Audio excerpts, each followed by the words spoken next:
complete that in any way you want. God is everything. He should be everything to us. He should lead us in everything we do in our lives. But in order to know what God wants, we have to listen to God. We can't listen to what other men's got to say. We can't just up and do whatever they want. We need to understand that God is speaking. And if God is speaking, the question is, are we listening? Not only are we listening, but we need to take care of what we hear. We need to be careful of that. We need to pay attention to it. And what we mean by hear is really listen. The Bible says that God only hears the prayers of sinners. He can hear the other. He just don't listen to them. He just don't take them in. Our Lord Jesus Christ uses a phrase quite often in the Bible, a phrase that he's probably the one used it more than anybody will ever think of, and that's the word, I say unto you. Uses it over 150 times in the New Testament alone. Well, that's the only time he ever spoke that we know of, so 150 times in the New Testament. So it's clear that if he makes a statement, I say unto you, that it's something important. And it's something we ought to be paying attention to. It's not just something we ought to push to the side. And the problem with many people today is that they don't understand the authority that comes with that. I say unto you. Several times he mentions things in the Old Testament, and then he says, and I say unto you. So we're going to look at some things this evening that tells us about the phrase that he uses and how it really helps us to understand things so much. Moses was the authority over the Old Testament. John chapter 1 verse 17 says, for the law was given by Moses, but grace and truth came by Jesus. Well, before Jesus came along, the Mosaic law was the law of all the Jewish people. They done what they were told to do through that. But the time came when God changed things. Hebrews chapter 1 verse 1 through 2, it says, God, who in sundry times, and that means in the old days, and in divers manners, that means by the way of man, spake in times past unto the fathers by the prophets, has in these last days spoken unto us by his Son, whom he has appointed heir of all things, by whom he made the worlds. The problem is most people don't want to accept that Jesus Christ has all authority. For some reason or other, they think they can do things their way. They think they can go back and still live under the Jewish law. They can do it Islam way. They can do it Confucius way. They can choose their own way. John Brown, when I was a much younger person, I went and listened to him preach, and I don't think he's as old as I am, really, but he was preaching, and I was not a member of the body of Christ, but he done a sermon, he called it Burger King religion, where you have it your own way. Well, I saw a sermon not long ago on there that was called fast food religion that someone had done, and they took all the sayings from each fast food, like, where's the beef? And then they showed where the beef is in the Word of God. That's where everything's at. So we've got to look at what God has to say to us, and we must understand the authority and accept the authority that comes through Jesus Christ. Matthew chapter 28 and verse 18, Jesus said, and Jesus came and spake unto them, saying, all power is given unto me in heaven and in earth. And that's one of the things we have to understand. Jesus is not here because he's the Son of God. He's here because he is God. He is the Son of God, but he's God too. Very few people have understood this authority that Jesus Christ had. And in the world, the religion has come along all the way. Even you take all the way back to the Catholic religion, they've exerted their own authority in what they do. And other religions have done the same. But there was a person a long time ago, back in Bible times, that understood this authority that Jesus had. He was at a wedding feast in Canaan. It's the first time he performed a miracle, by the way. He turned water into wine. And his mother came to him and told him they're out of wine. And he said, it's not my time yet. And she told the people that was there, his mother said unto the servants, whatsoever he saith unto you, do it. In other words, he's got the authority. And it appears that she understood that. Now, if you remember what it said about Mary, even from the time that he was a child, when they had to go back to Jerusalem, Bethlehem, I can't remember. They had to go back and get him. He was 12 years old. because he stayed behind. And they went back and get him. And it said she kept up with all these sayings. He said, it must be about my Father's work. And it said she kept up with all that. So she understood that he was different. She knew it from the time she conceived him, that he was different by the authority of the power of God. Jesus even told his disciples that they needed to listen to what he said. And he urged them to do it and not just be part of it, but do it all the way. Luke 8:21, he says, and he answered and said unto them, my mother and my brother are these which hear the words of God and do it. That's who my family is. This is when they told him his family was outside and that they'd come and they wanted to see him. And he said, well, my family is those who do my will. You remember he said, what more can a friend do for a friend than lay down his life for a friend? And he said, you are my friend if you keep my commandments. That's how important it is. Jesus places everything on commandments. He said it's better to obey than it is to sacrifice. And we need to understand that. The thing of it is, are we willing to accept everything that Christ tells us? Well, we're going to look at three things about the Bible. First of all, the fact that Jesus Christ nailed, that's almost like a pun. I mean, he nailed the Old Testament to the cross. It was nailed through him. So his word became authority. And if we look at the book of Matthew chapter 5, beginning at verse 21 and continuing through verse 48, which we're not going to look at all that, he has several statements in here of I say unto you. He uses the word but considerably here. Matthew 5:21 through 22 to start with. By the way, the word raka that you're going to see in here means empty-headed. And a fool means an expression of hate. And as we look at this, he says, you have heard that it was said by them of old time. He's referring to the Old Testament, the Mosaic Law. Thou shalt not kill. Okay, they put an actual physical thing on it. And that's what the Old Testament was. It was a physical thing. And whosoever shall kill shall be in the danger of judgment. That means committing murder, you're in the day of judgment when the end time comes. He says, but I say unto you, that whosoever get angry with his brother without cause, now you've got to remember that, without cause, he puts it in there. Without a cause shall be in danger of the judgment. So even if you're angry with your brother, you're in danger of the judgment in the end. And whosoever shall say unto his brother, Raka, or calls him empty-headed. That's calling someone dumb, someone ignorant, or not ignorant. Ignorance is just lack of knowledge, but empty-headed, like they don't know anything, shall be in danger of the council.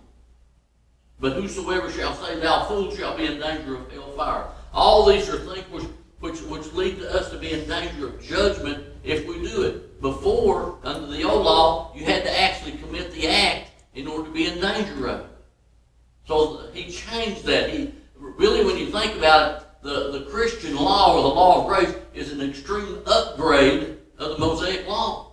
The Mosaic law was there, but we needed an upgrade of it. Matthew chapter 5, verse 27 through 28. He said, if you have heard that it was said by them of old time, thou shalt not commit adultery. But I say unto you, and listen to how important, but I say unto you, that whosoever looketh on a woman to lust after her, he has committed adultery with her already in his heart. In other words, he's committed sin against God. Maybe not against his wife, because he hasn't actually committed the physical act. But look at what it said, that whosoever looketh upon a woman to lust after her. Is there any problem with looking at a woman saying she's a good-looking woman? Or a woman looking at a man saying he's a good-looking man? No, there's no problem with it. It's when the lust get involved. It's when you have that desire to be with that other person in a carnal way, in a sexual way. That's what God's talking about there. He said, I say, even if you think about having adultery with that person, you've committed sin in your heart. And that's sin against God, and that will condemn us to hell. And he's making it much stronger here, much stronger. As he goes on in Matthew chapter 5, verse 31 and 32, it says, it has been said, whosoever put away his wife, let him give her a writing of divorcement.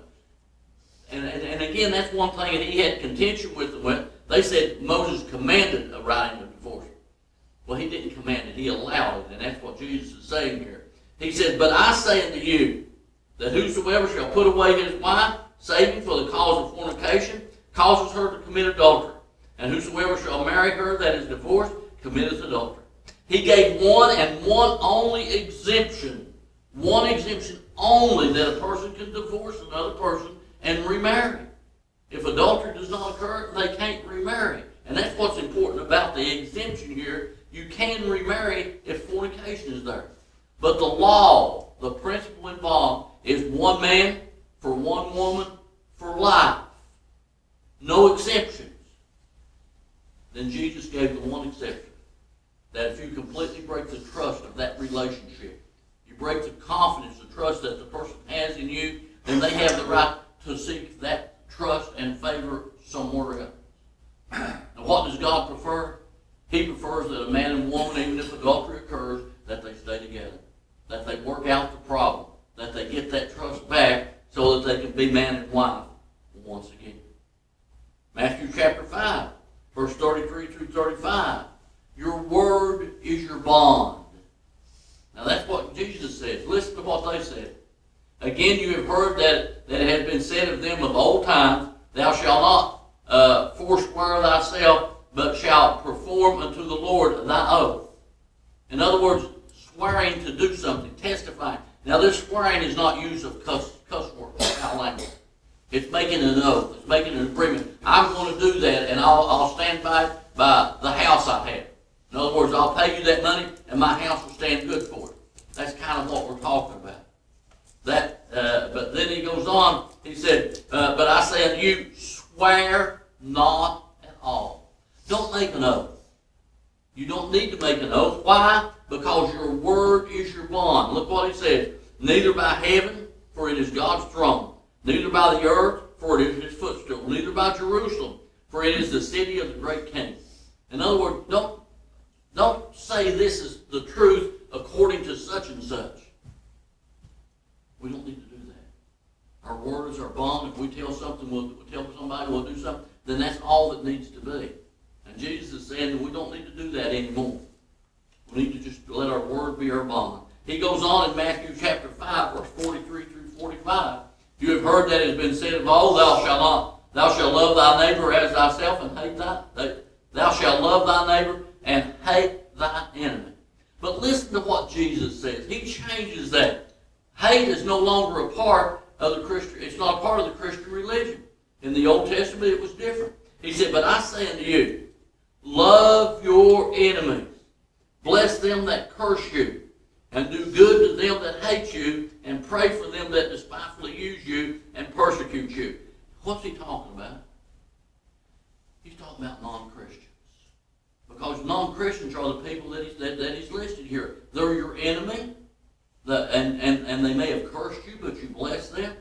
And you need to do good unto them that don't do good unto you, and you need to pray for them that use you in ways that they shouldn't and persecute you. He goes on that you may be the children of your Father which is in heaven. For he has made his sun to rise on the evil and on the good, and sendeth rain on the just and on the just. So Jesus has made several statements here through the book of Matthew chapter 5 that says that the old law is no longer in effect. This is the way it used to be, but this is the way it's going to be now. So we need to pay attention to the words of Jesus Christ when they were said, and not think about other things other than that. Christ's words, the things that he gave us, the New Testament that we have, replace the Old Testament. It's no longer in effect. Hebrews 10:1 says, for the law, having a shadow of good things to come, and not the very image of things, can never, with these sacrifices, which they were offered year by year, continually make the comer, therefore, perfect. In other words, the old law could not fulfill what God wanted. God created man in his own image. And when Adam and Eve sinned, they separated themselves from God, and they were no longer living in the image that God created them in. God wants man to return to that image he created him in, which was a sinless existence living with God. Hebrews 10:9-10 said, then said he, Lo, I come to do thy will, O God. He taketh away the first, the Old Testament, that they may establish the second, the New Testament, by the which we were sanctified through the offering of the blood of Jesus Christ once for all. So the Old Testament is no longer a part. Jesus Christ's word came and it set us free from the bondage of the Old Testament, or us who were members of the Gentile race. It set us free from the bondage of sin in the world and any other laws that were there. Think of how important those I am statements were. His word. His word's done away with the Old Testament and brought in the New. His word also established authority. When Jesus Christ said, but I say unto you, that's authority. He gained that authority because God gave him that authority. It was not an authority that could be granted by anyone other than God. Let's look at John chapter 7, verse 16 through 18, and look at how this was done. It says, Jesus answered them and said unto them, my doctrine is not mine. Well, if it's not his doctrine, who is it? He said, but his that sent me. If any man will do his will, God's will, and he shall know the doctrine. If we do the will of God, then we'll know the doctrine of God. Whether it be of God, or whether I speak of myself. He that speaketh of himself seeketh his own glory. But he that seeketh his glory that sent him, the same is true, and no righteousness is in him. What he's telling us is what I came for one reason, and that's to do what God's doctrine says. The Word of God, as we read it, as we look at it, is the doctrine that we have. The Bible is the Word of God. It's what God expects of us, and we need to remember that and put aside all other things. 2 John chapter 1, verse 9 says, whosoever transgresseth and abideth not in the doctrine of Christ hath not God. Man, that's a big choice, isn't it? If you don't abide in the doctrine of Christ, you don't have God. He that abideth in the doctrine of Christ, he has both the Father and the Son. So it's important that we understand that the doctrine that Jesus Christ brought into the world was not his own. God is the one that done that. Jesus Christ didn't come up with that. Now we know that Jesus Christ is God, but when we speak of God many times, we're speaking of God the Father, and that's what he was talking about here, God the Father, because he said there at the end, he has both the Father and the Son, which makes up two parts of the Godhead. How important is his word? If we want to go to heaven, his word is the only way that we get there. His doctrine is the only way. Again, he told those Jews which believed on him, it says, then Jesus said to those Jews which believed on him, if you continue in my word, what's his word? It's his doctrine. If you continue in my word, then you are my disciples indeed, and you shall know the truth, and the truth shall make you free. Freedom comes at a cost. Freedom comes at the cost of Jesus Christ and his 33 years here upon earth, or some 33 years. It cost him his life so that we do not have to have the sacrifice of ours. As we continue, God's word, we need to learn it, we need to obey it, and the thing that we really need to look at here is it's only by God's word can we be saved.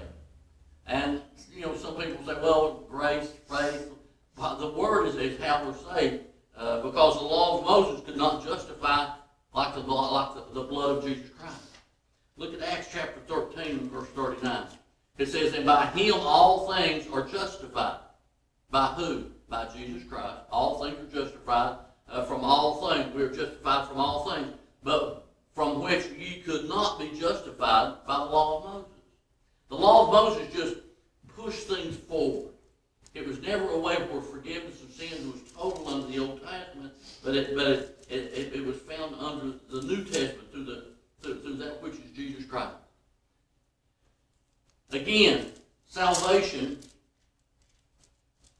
can only be through that firm foundation that we build our life upon, which is the Word.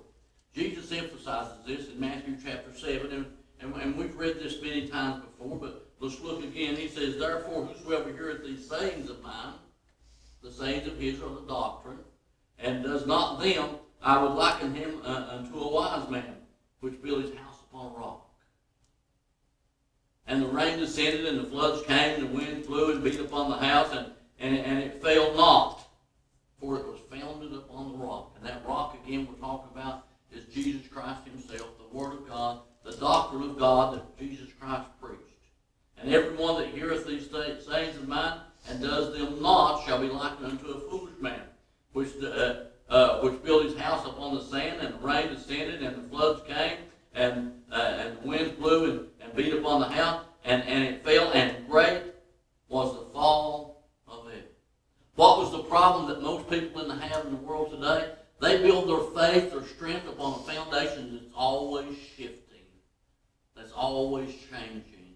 If you look at different religions around the world, the Catholic religion is one, and all the what we call denominations or religious organizations in this world today, they're all the time changing the doctrine, changing what the rules are. They're never staying with one solid thing. The Church of Christ has had the same rules for admittance into Christianity that it's had from the time that the church began. The same rules for worship service. It's been the same ever since the church has been. Others have changed it to the point that it no longer resembles, in many cases, those things which God gave. Luke chapter 8, verse 12. It says, those by the wayside, and talking about the soil that was sown, those by the wayside are they that hear. There's many that hear. Then comes the devil and taketh away the word out of their heart, lest they should believe and be saved. Believe in what? Believe in the word and be saved from their sins. Again, Romans 10:17, so that faith cometh by hearing, and hearing by the word of God. No matter how much we try, no matter how much people work on it, I'm not saying we, I mean the world. No matter how much the world works on it, you can't change what God has put here. God has said that we're saved by grace through faith, that not of itself, that we are a part of his workmanship. But faith and grace go hand in hand. Grace from God, faith from man. The final thing I want to mention this evening is that it's by the word or by the authority of God that we will be judged. Judgment is coming. Judgment is upon every man that has ever lived upon the face of the earth. All men today are accountable to the Word of God, not just members of the body of Christ, but everyone is accountable. It doesn't make a difference if we're members of the body of Christ 1 year, 10 years, or they're never a member of the body of Christ. They're still accountable for the Word of God. When the end of time comes, they will answer by this Word that is here, not by anything else that they can find. Those who are in the religious world do the wrong thing. Think of how many times in his name, but not by his authority. Now think about that, the number of people that do things in his name, but not by his authority. You know, we've always made that statement that you baptize someone in the name of the Father, the Son, and the Holy Ghost. It's because it's by his authority. Well, there are things that people can do in his name, saying, I'm doing this because of God, but it's not listed as his things to be done. And look what he says about this. We've talked about it before. He says, not everyone that saith unto me, Lord, Lord, shall enter the kingdom of heaven, but he that does the will of my Father, which is in heaven. Now think about what he said. He said, many will, Lord, Lord, shall enter. Many that say this will not enter the kingdom of heaven. Why? Because they've not done the will of the Father. But he that does the will of the Father, which is in heaven. Many will say to me in that day, Lord, Lord, have we not prophesied in thy name? And in thy name have we cast out devils, and in thy name have done many wonderful works. Then I will profess and say unto them, I never knew you, depart from me. And in another phrase, not in this one, but he says, ye workers of iniquity. He doesn't say that in Matthew. They do works, but the works are not by the authority of God.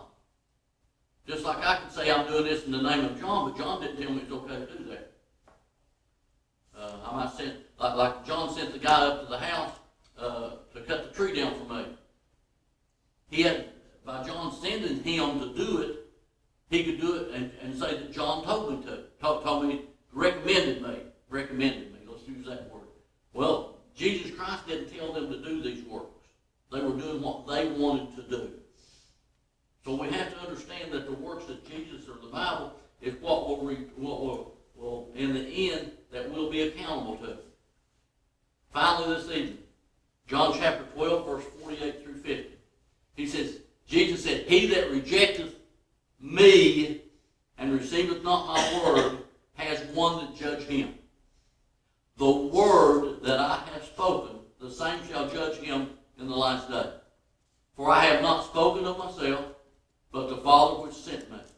He gave me a commandment, what I should say and what I should speak. And I know that this is the commandment, is life everlasting. Whatsoever I speak therefore, even the Father saith unto me, so I'll speak. So when Jesus makes the statement, I say unto you, he's speaking for God. Not just for himself as the Son, not just for the Father, but for the Holy Spirit. He's speaking for the whole Godhead, the creator of the world and the universe. We need to listen to what he said. Because as I said, he is the spokesman for God. God's word is sufficient. We don't need anything else.